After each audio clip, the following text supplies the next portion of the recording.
Hey, Yo, what's good, man? How's it going? What's up?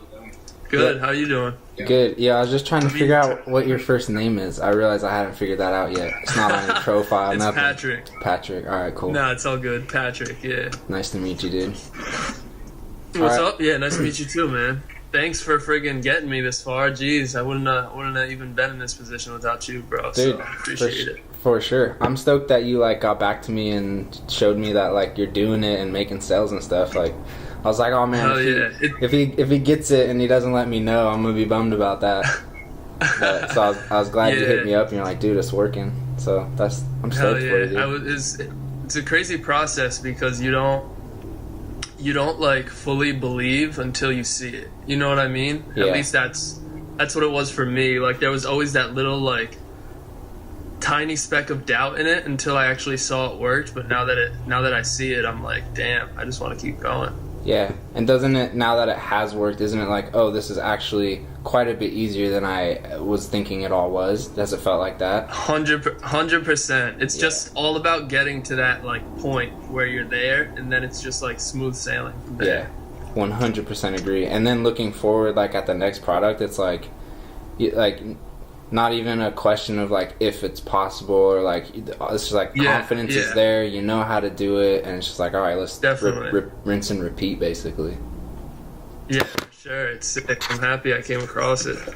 Cool. So that's actually, I've got some questions jotted down if you don't mind me shooting them to you. It shouldn't take long. Yeah. But yeah, so I wanted to see, so I think if I'm remembering right, when you first hit me up, you were saying you were selling books on Amazon. Is that right? Or we're looking into that or something? I followed this guy called Gary V on Instagram. Yeah. And I kind of came across like Resi Resales or Rezi Resales, or I think one of those two is his name, but he was selling books. And so I was like, wow, you can sell used books on Amazon and make money. So I started doing that. And then I came across on YouTube videos just how people were selling products and how it was like much more profitable than books. And then I kind of came across your Instagram and saw you doing it. And you weren't this dude with like tons of followers where I could be like, he's, like dudes with a lot of followers are kind of like trying to get you to buy their course and stuff. And you're like, like I don't, it's like sketchy, just like anything else. I was kind of skeptical at first, but like talking to you, I could sense you were a real dude, and I was like, let me start trying to get into products instead of books. So like right now I've stopped doing books just because I see what product can do. Yeah. And it's like way more than books could ever do for me. So sick. So you basically found out about Amazon FBA just as you were like browsing around on YouTube? Yeah. Is that kind of where you first came in contact with it? Yeah, on YouTube, just like videos on the side that were like suggested to me. Yeah, cool. That's dope. Yeah. All right. So, and then how long ago did you launch? Like, when did you actually launch that first product then? Like what date did the product like go active? It's just like over a week. You're at like around a week or 2 weeks now. Yeah? I'm like the start. Yeah, I'm like 3 weeks in. I just finished up the third week, so about 3 weeks ago I started, and the numbers were like, the first week was slow, the second week was better but still slow, and then the third week was like boom, like a huge difference, and now I'm going into the fourth week. So. And what do you think started to make that difference? Do you know? You have any ideas there? I mean, the first 2 weeks I was like having people help me out with marketing for it, and it wasn't really, like a little bump in sales, but not that crazy. Yeah. But then I kind of started messing with the price of my product. Like it was at $12.99, and then I started every day I'd just go down like 50 cents or $1 and kind of like see, like every 2 days I'd do that and kind of see if there was any difference. And once I hit like a certain price, I just started getting like way more sales. Okay. So, and was that a lower price than you anticipated? Yeah. It was $3 lower than I anticipated, but I mean, the competition was kind of lowering their prices, so I mean, it's kind of I kind of followed suit. But. Okay, cool. I've got a little piece of advice for you there. I'll come back to it at the end though, for some pricing help. Oh, word, hell yeah! Cool. So, review wise, do you have how many reviews do you have on your listing right now? I just got my 5th review today. Okay, cool. So and they're literally all friends and family. Okay, cool. None of them are outside reviews. I haven't gotten one yet. Okay. I got some advice for you there too coming at the end of the video.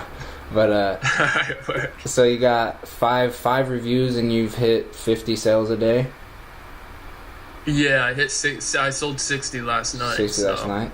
That's good, man. That's real good. So with no reviews, like when your product was checked in and you started and was like live on Amazon, with no reviews, you started getting some sales? Yeah. It was pretty slow. Like, my first week, I sold 30 units, and probably there was, like, 1 review after that first week. And then the second week, I sold 55 units, and there was a couple more reviews. And then the third week, I sold 194 units, and there was only, like, 4 reviews on it. So... Okay. Yeah. I feel like the reviews have definitely helped. For sure. Okay, cool. So it's not unusual that it like is a little slow at first and picks up.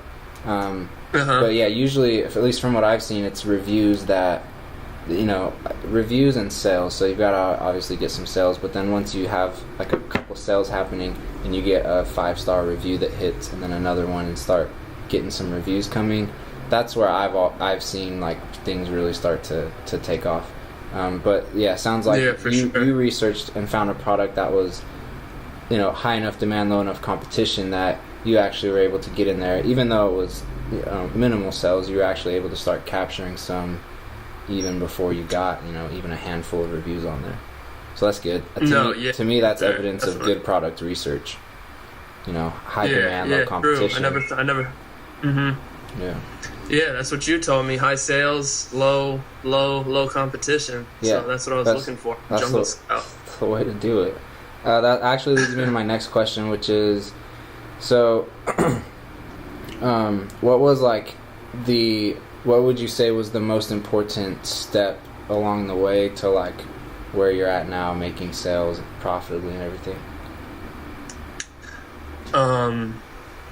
Like mentally just keep going, like, because there would be days where I'd be like, damn, I gotta learn this much more and I don't know how to do this, I gotta ask someone this question, and there's like a lot of moments where you almost get fed up and want to give up, but if you keep going you'll actually get there. But technically, like, what got me there, just doing the research, like you said, high sales, like low reviews, low competition. You're just looking for that on Jungle Scout. So I feel like when I got Jungle Scout and started looking for products, it was a big help. And also, just like you said when you were talking about, kind of look for a niche. Like, don't try to sell the most popular thing out. You know what I mean? There's just so many people consuming, like, in this world today. It's like the most humans have ever consumed. So you can find a product and be profitable. I think Jungle Scout definitely was like the one tool that helped me in doing that, and just connecting with other people that were doing it successfully, because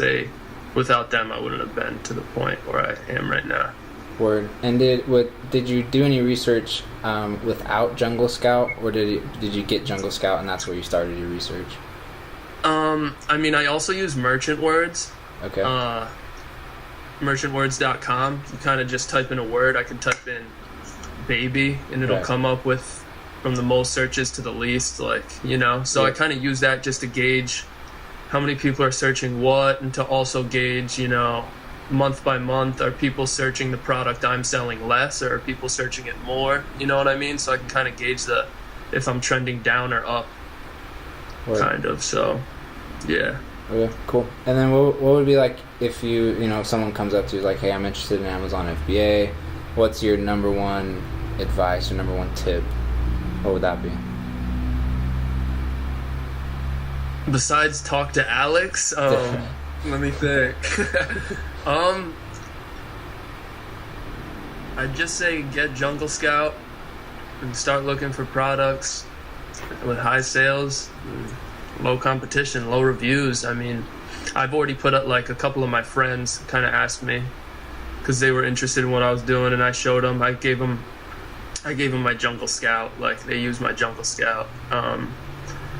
And I feel like if you learn how to use Jungle Scout and know how to look for a product, you're there. It's just a matter of keep going, like, and that's it. It's that simple, really. Yep, 100%. It's like you kind of mentioned earlier that there is a lot to it, and like it can get easy to get lost in, you know, all the different pieces to the puzzle. But you said it, like, the one thing that is gonna matter, like, for now and moving forward through, like, all the different levels is just the product research, right? Like, if you learn how to read Jungle Scout data and, like, know what you're looking for there, that's really all that it is. And then everything else is just kind of added on top of that as just more fuel for the fire. But, like, the fire itself, I guess you could say, would be like Jungle Scout data and identifying the right kind of product within that data. For sure, because and it's like the easiest part, getting to know how to use Jungle Scout and searching for a product, and it's the, like, main part that you need the most, basically. So like, the hardest part for me was just, like, once I got the product, kind of just, like, being on Amazon and having to go through all the steps of getting it ready, like, even down to just how I should talk to manufacturers on Alibaba. I was just YouTubing, like, what should I even say, you know? I didn't want to come off as like some kid who doesn't know what he's talking about, but I mean, it's easy though. Once you get the product, you can literally just search online or ask somebody, and all the steps are there to learn. Yeah. And that's important for anyone who's gonna watch this and listen to it, is that, like, use the YouTube search bar, use the Google search bar, like, throw your questions in there, because there's almost always an answer. Like, that's one thing, you know, I've learned the majority of what I've learned has been just through searching things on the internet, specifically YouTube and Google. So, like, I mean, even where, like, you don't know all the steps, like, someone else does and has probably put it on YouTube already. So just, like, throw in the search. For sure. Spend some time. So that's dope that you did that. How long would you say that it took you to find the product? Like, how many hours do you think you spent on Amazon? Honestly, I put in like an hour session looking for a product, and then stopped, and then I went in for another hour session, stopped, and then the third day, it was like within 5 minutes. I found something, like, so, you know, pretty quick. Then you spent maybe 2-3 hours.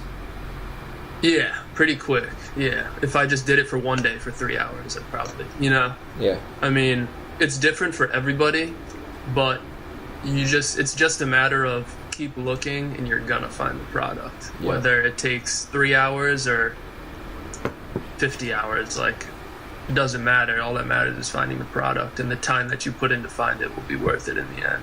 Yeah, that's the thing that I always say when people are like, I've been looking for however long, or like, how long should I look for? And my advice is, like, as long as you need to until you find one, because once you find one, it's gonna all be worth it. Even if you had to spend, like, you know, in my opinion, a solid month just doing product research, like, I'm talking like 9 to 9, you know, for a month, like, once you find the one, it's probably worth all that time you spent. But it usually doesn't take that long, and you're really good evidence of that. So that's cool. Yeah, it's really true though. Like, you could, like, keep working your 9 to 5, or you could just look for product for, like, however long it takes and get it, and then just, you know, you won't, after a while, once you're up and running, you won't need that 9 to 5 anymore. Once this is another way I look at it. Once it's up and running, and, like, you've picked a product that's, you know, successful, you're not gonna regret the amount of time you spent working on that. Like, exactly. At that point, however much time you spent is just irrelevant at that point. The only way it's relevant is because now you can look at that and go, okay, for this next product, how much faster can I do it, type of thing. But yeah, I think for sure the time spent is worth it. But that's the cool thing about Amazon, is if you understand the data, you can get to good products fairly quickly. So that's dope. Nah, for sure. My last question is, we won't mention, like, the products at all, but I believe you came to me with and I'm curious if this is the one that you launched. I think it is. But if I'm remembering right, there were like 3 sellers, and they were all doing pretty well. And we kind of had the conversation of like, okay, there's 3. You know, me, I typically look for a little bit more proof than that. You know, I like to see. What number are you looking for? Like how many sellers is too much to you, and how many is too low? There's not really a too much, in my opinion. Actually, it just depends on how things are positioned. Like if there's, say, thousands of sellers, but I can still with a low amount of reviews capture a fairly high amount of sales, then I really don't care how many other people there are. The only way how many sellers there are like really matters is if the demand for that product is super limited, right? If like the demand, you know, a certain product captures, say, 1,000 sales on Amazon a month across all sellers, like obviously you can't have a bunch of more sellers come in, or you know, everybody's going to be fighting for really small pieces of that pie. But if the pie is big enough, then like I think there's oftentimes room for a lot of sellers. But I like to look for, I need to see at least like 2 or 3 that are like pulling off what I would want to pull off, like high sales with a fairly low amount of reviews. That's kind of like my low end, but 3 to 5 is what I like to see within like my criteria that I look for. And then obviously there's some other sellers outside of that are also capturing sales, but maybe not as much as I want, or maybe they have a lot more reviews. So what would you say is like so you're looking at sales number per month within the whole category, right? Yeah, that's one thing I look at for sure, yeah. Are you like, what is a number that's too low to you? So I like to see that I like to look for, we'll call them product markets that have thousands of sales happening. So like I want to see that there's 1 or 2 sellers at least that are pulling off over 1,000 sales. If I come across a product and I see, you know, 4 or 5 sellers that are pulling off 1,000 sales or more, I'm super interested, and I immediately go look at how many reviews they have. But yeah, I look for bigger ones, just because, you know, if you find that, then it's bigger demand that already exists, and you'll be able to just make more sales a little bit easier that way. But I also pay attention to like just because really what it is, really where your money comes from is the number of units you sell each month multiplied by your profit margin. So even if you find a product that's moving like 3,000 units, well, if the profit margin's only $1, that's only 3,000 in profit.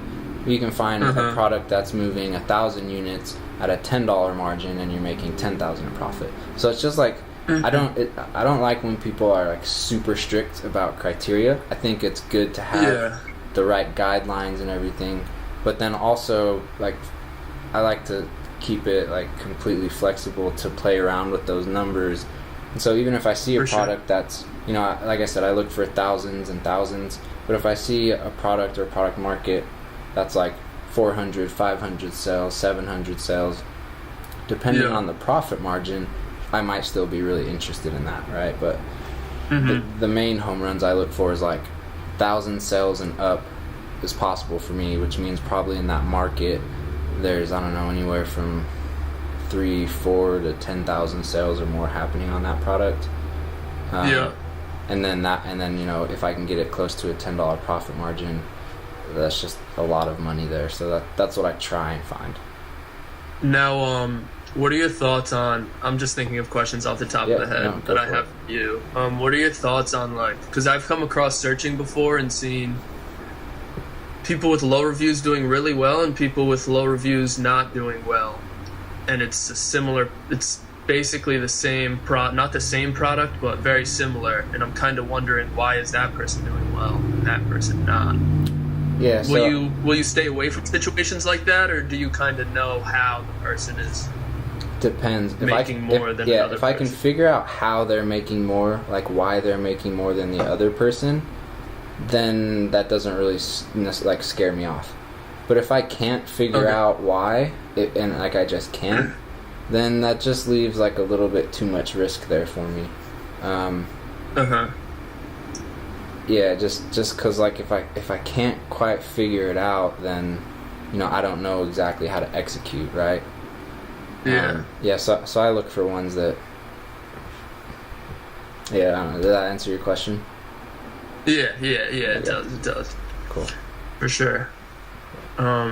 Also, I saw today, like on Amazon, I saw somebody with a product and it said $39.99 crossed out, now $29.99. And I've thought of doing that with my own product. Like, do you think that gets people to buy more rather than just being like $29.99? If you were instead like kind of showed this much % off. I think it's worth testing. I don't have a hard like yes it works. You know, it'll increase your sales. But I think it is worth testing. And so what I wanted to mention earlier that I said I was going to mention kind of towards the end is for pricing, you can use a tool, and I don't know if you can. I think you might actually be able to play with the sales price with this tool, but it's called Splitly. If you've heard of that at all. Splitly? Yeah, I have a video on my YouTube channel. I'll send it to you after the call. But word. It's actually by Greg, the guy who created Jungle Scout. He's got like Fetcher, and then he's got Splitly, and I think he's got one more as well. But Splitly is one of his other tools that he's created. And basically what it does is you go in there and you set your the lowest price you'd want to sell it at. So say, I don't know, $8 or whatever. And then you set the high end and you could say that's $20 or whatever. And what the tool does is it fluctuates your pricing throughout the day and throughout the week. And it analyzes how much profit you're making at each price point. You know, so it plays with your price and watch how that increases or decreases your quantity of sales, and then also how that plays with your profit. And so what it will do is basically optimize your price point to like the cent of where you make the most profit. So that's a good. So like, and like I said, I'll send you the video. I talked about this in there, but when I started running it, I was selling my product at $14.99. And the reason I started running it is because my competition was starting to drop their pricing quite a bit to the point where it was impacting my sales a little bit. So I was initially selling at like $14.99. Prices were dropping to like $10.99. So I was like, okay, I'm going to grab this tool and see what it can do for me. I found out that my sales went up and my profit went up if I priced my product over $20. So it was like, that's insane. Yeah, it was crazy. My competition was dropping their price, killing their profit margins. And then, like, I would have never on my own thought, let's send this thing up over 20 and see how it does. But because I could set that range with that tool, I did that, and I just let it run and do its thing. And it was like the optimal point was like $20.57 or something like that. Wow. Yeah, and you were getting more sales with that. Yeah, and I got more sales, and with a bigger profit margin. Wow, I'll definitely have to. While my competition was, you know, dropping their pricing. Now those probably aren't like typical results, but I think that's, you know, a pretty good reason why I think everybody, if they have the money to do so, grab that tool and run it. What's the cost of the tool? I want to say it's like $40 a month or something like that. There's different tiers. There might even be like a free trial. I know. Yeah. So do you run that continuously, or you kind of like run it once for a product for a certain amount of time? I just let it run. Yeah. True. Yeah. So how often will you change your price based on what it says? Will it change it a lot, or will it kind of stick to that? So it changes it a lot while it's figuring out your optimal price point. But then once it's figured it out, it kind of sets it there for a good while.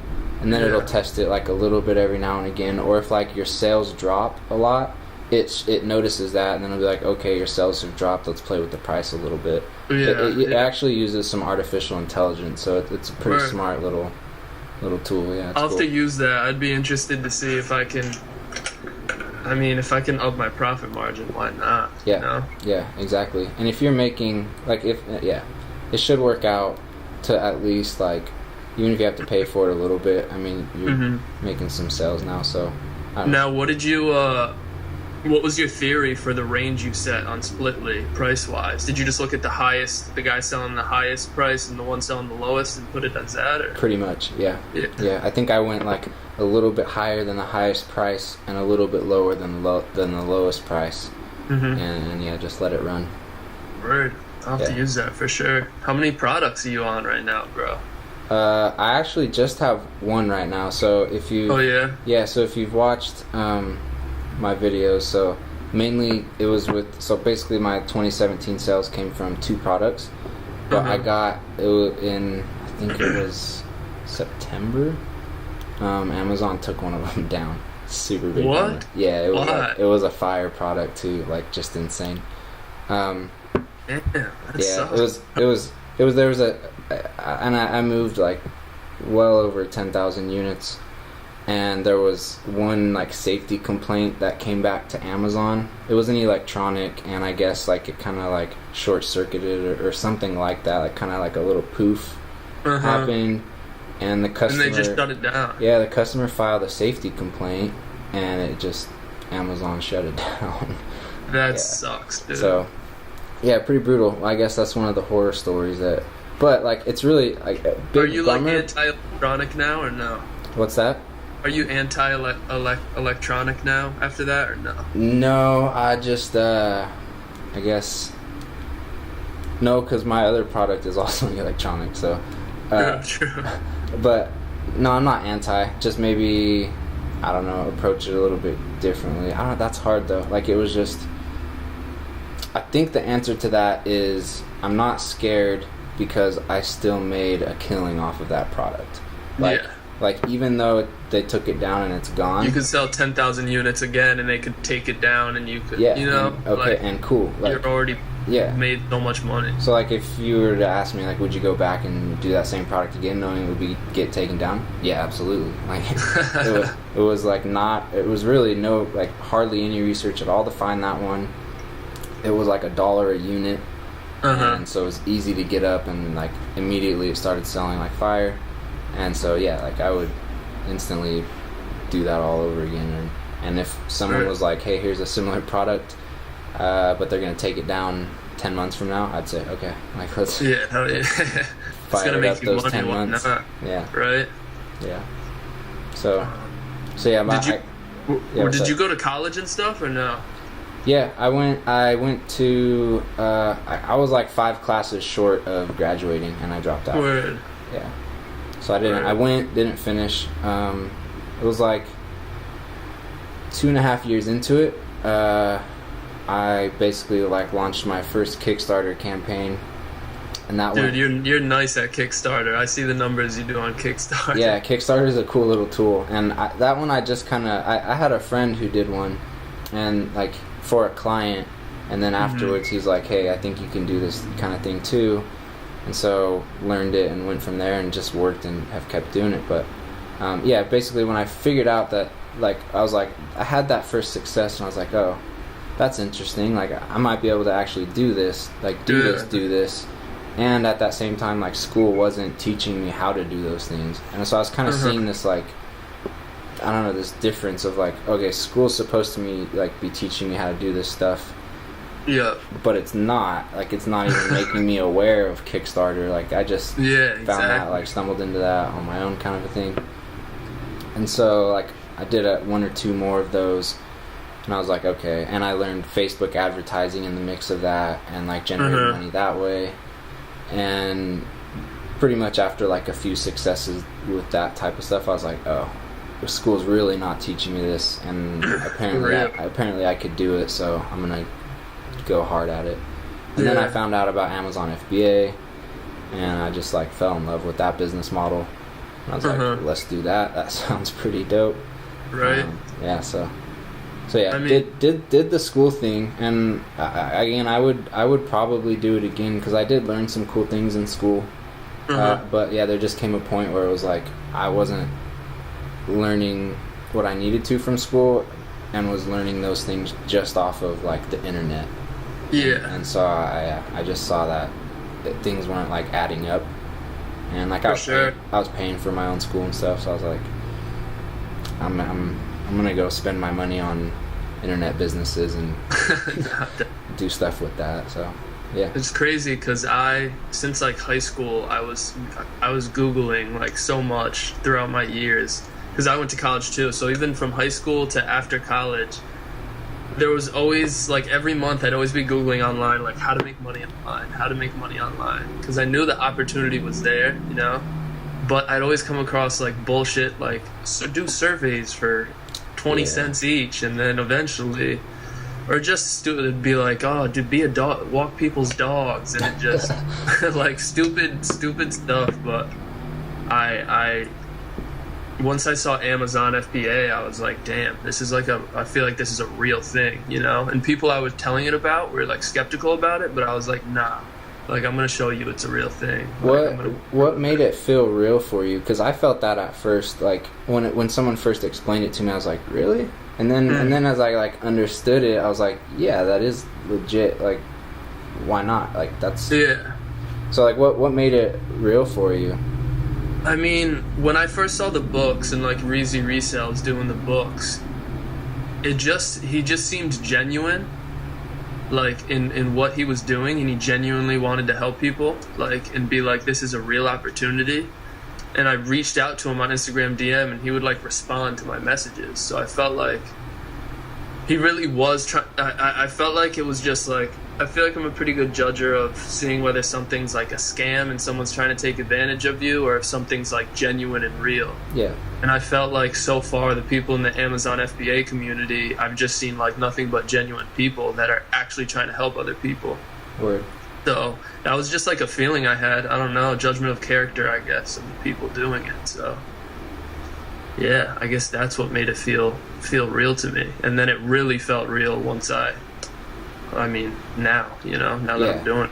Absolutely. So if you reached, like, if you DM'd people that you thought were like actually doing legit internet business and they didn't hit you back, would you have kind of like stopped? Would you have not gotten what you needed to keep going and like pursue? And probably. Yeah? I probably wouldn't have gotten the answers I wanted to. Okay. Because there are little steps along the way in which, like, I did have a tough time finding on YouTube. Like, I know I'd ask you questions and be like a super specific question. I can't think of it off the top of my head, but you'd be like, got it. And then you'd like make a YouTube video or something for it, you know, and like tell me the answer for it. So I feel like I just learned a lot from your YouTube, because your YouTube has a lot of things that other YouTubes don't. Like, most YouTubes have very general answers to things, but yours is like super specific within steps that you go through on Amazon when trying to get your product active, which like helped me the most, to be honest. So the ones where like I'm in Amazon Seller Central clicking through, you found those really helpful? For sure. Yeah, okay. Definitely. Cool. Because that's, I mean, understanding Jungle Scout, finding the product is the easiest part. It's the most important part, but it's the easiest. But going through Amazon and all the steps is you just got to learn it. And I felt like your videos and just you responding was like super helpful to me, for sure. Cool. I'll have to make some more of those. No, for sure. Like nitty gritty detail type videos, but yeah, even just like list. Like I have to like when it tells me to generate a pack list, and I have to put in the height, width, and length of the boxes and the weights and you know, do I do the, what is it called, like single item or the case packed? Yeah, just little things like that you wouldn't, you know. When I went into it knowing nothing, I was like, what even is it, you know? Yeah. So. Word.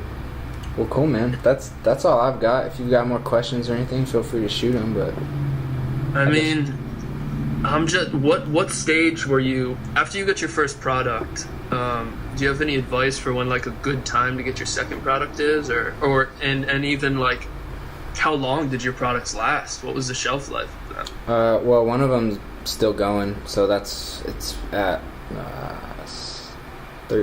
14 months now. Been so over a year, still going. The other one, like I said, got taken down, or it would still be going, but that one was up for 9 months, I think. Yeah. Yeah. So this might be digressing a little bit, but one thing that I've been paying close attention to, looking at other sellers that are doing so successfully, at least the ones that are like making their information public type of thing. I don't think it's not about finding like one product and then you can sit on that product for the next 5 years of your life, right? Yeah. Amazon is passive and it is easy-ish, right? Like if you know what you're doing. Yeah.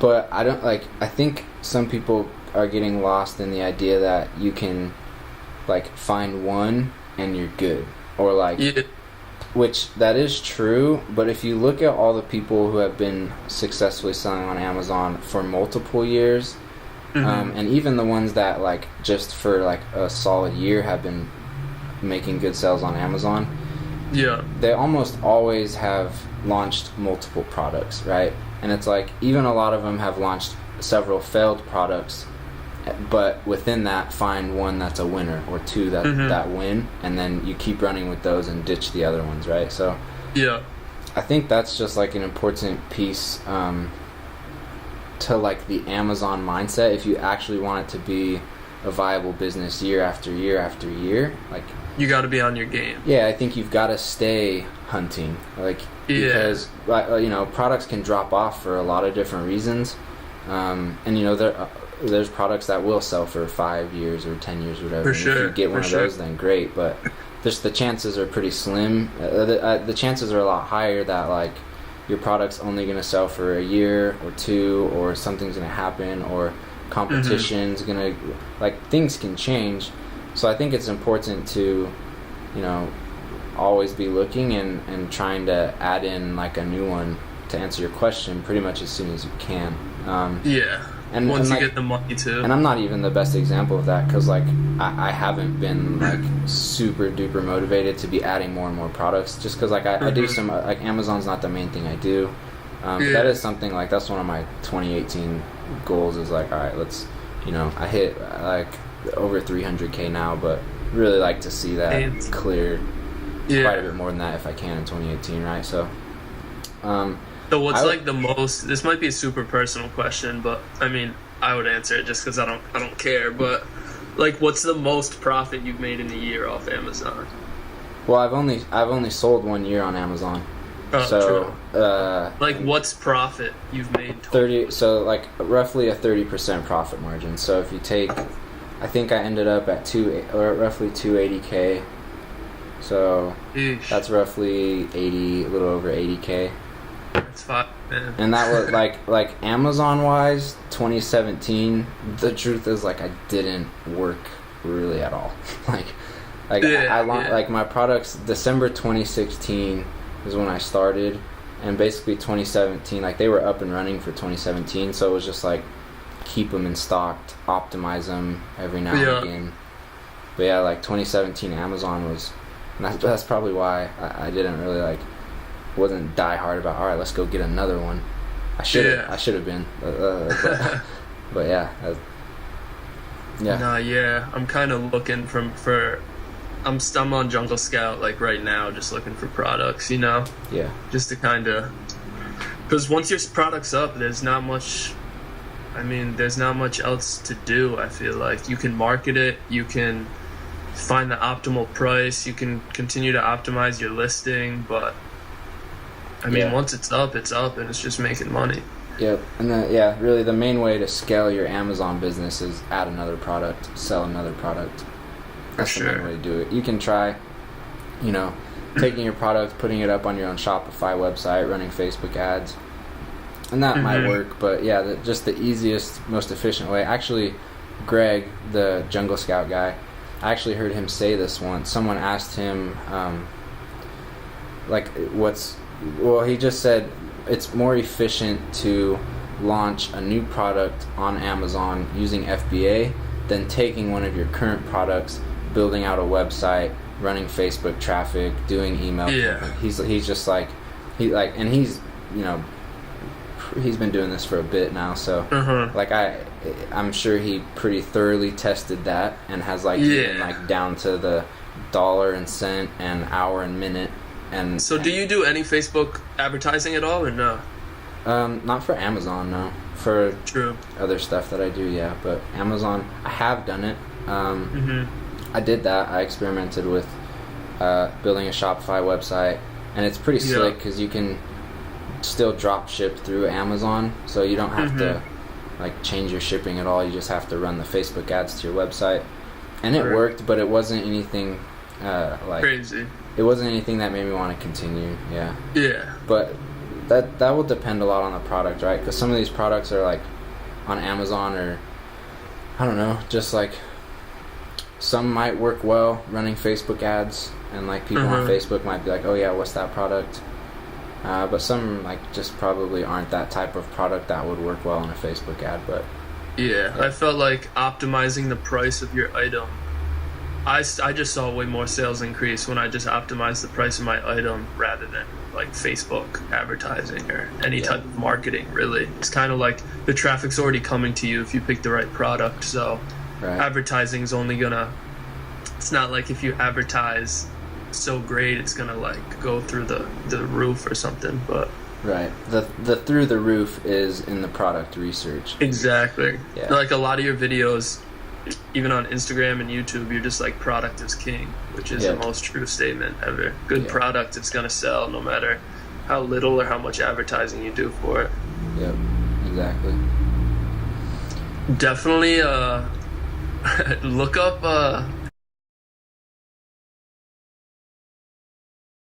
on Amazon and run the Jungle Scout on it and tell me what you think. Okay. Kind of a weird category, but I always like to double check with you before I proceed. Yeah. You're the master. For sure. I'll check them out and let you know. Word. You cool if I throw this up on YouTube? Yeah, of course. Okay. Cool. Dope, man. I think anyone else who catches this little conversation will get a lot from just like how you did it, and I think more than anything you'll just be like pure motivation of like, look guys, this is doable, guys, like, and it's legit, like it's 1,000% doable, the most doable thing ever. Yeah. Dope, man. Thanks, Patrick. Appreciate the call. Thanks for having me, bro.